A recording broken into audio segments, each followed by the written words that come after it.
Las fuentes del derecho son todo tipo de norma, escrita o no, que determina qué tan vinculado se encuentra el comportamiento de los ciudadanos y de los poderes de un Estado o comunidad, estableciendo reglas para la organización social y particular y las prescripciones para la resolución de conflictos.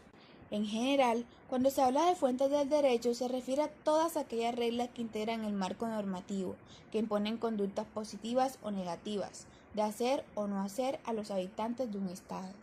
Decimos entonces que fuentes del derecho son los hechos, actos, doctrinas o ideologías que resultan determinantes para la creación, modificación o sustitución del derecho, tanto desde su perspectiva histórica como desde los mecanismos necesarios para la producción de nuevas disposiciones jurídicas que se adecúen a los jueces, los legisladores y los funcionarios administrativos, inclinando su voluntad en un sentido determinado en el acto de crear normas jurídicas. En resumidas palabras, son los modos como la norma objetiva llega a la comunidad.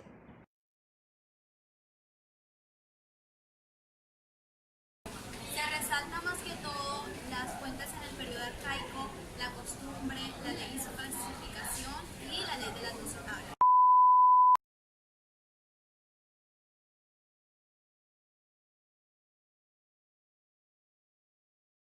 Para entender estas fuentes, primero hay que hablar sobre el periodo arcaico. La época arcaica empieza en el 754 a.C. con la fundación de Roma hasta el 103 a.C.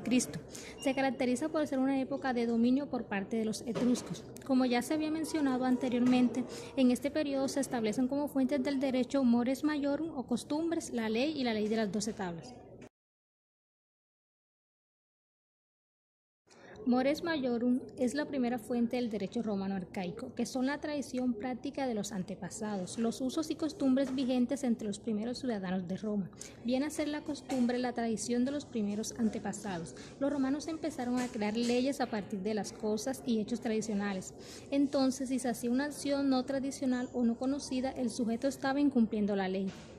La costumbre se define como aquel uso implantado en una colectividad y considerado por ésta como jurídicamente obligatoria. Solo era conocida por los patricios. La regulación jurídica estaba relacionada fuertemente con la voluntad de los dioses.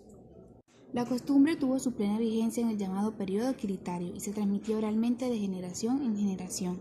Con la costumbre, como única fuente del derecho, el pueblo romano se rigió por mucho tiempo por sus usos inveterados, reguló instituciones fundamentales, no solo de derecho público, sino también de derecho privado. De esta manera, los dos órganos políticos primitivos, gens y familia, fueron regulados por la costumbre, la transferencia de la propiedad, el régimen judicial y las maneras de entrar y salir del núcleo familiar. La ley. Si tenemos como base las institutas de Gallo, se define la ley como lo que el pueblo manda y establece. Aparece la ley como manifestación del derecho escrito, como producto reflexivo de un organismo estatal competente, contrariamente a lo que ocurría en el derecho no escrito o consuetudinario, que se creaba por la espontánea y continua repetición de actos por parte del pueblo. En Roma, la ley era una decisión tomada por el pueblo, reunido en los comicios, a propuesta de los magistrados superiores, el cónsul, el pretor y el dictador. La iniciativa para presentar un proyecto de ley o el ius agendi cum populo lo tenían los magistrados superiores, el cónsul, el pretor y el dictador.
ley de las 12 tablas.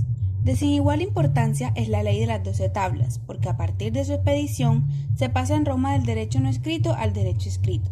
Sobresale de igual manera porque se le ha considerado un triunfo de la clase plebeya al haber adquirido una serie de reivindicaciones de diversa índole en los órdenes político, económico y social. Los plebeyos reiteradamente y por mucho tiempo reclamaban la sanción de una ley escrita que recogiera el derecho no escrito o consuetudinario, mantenido en secreto por los pontífices, depositarios de su conocimiento e interpretación. La plebe logró la creación de una magistratura extraordinaria integrada por 10 ciudadanos patricios, el decemvirato legislativo, el cual en el año 451 a.C. elaboró las primeras 10 tablas.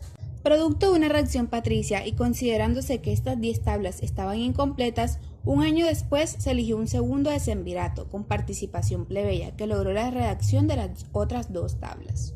El contenido de las 12 tablas era el siguiente. Las 3 primeras contenían normas del procedimiento judicial. La tabla cuarta legislaba sobre el derecho de familia. La quinta trataba sobre el régimen sucesoral. La sexta regulaba la propiedad, la posesión y la usucapión.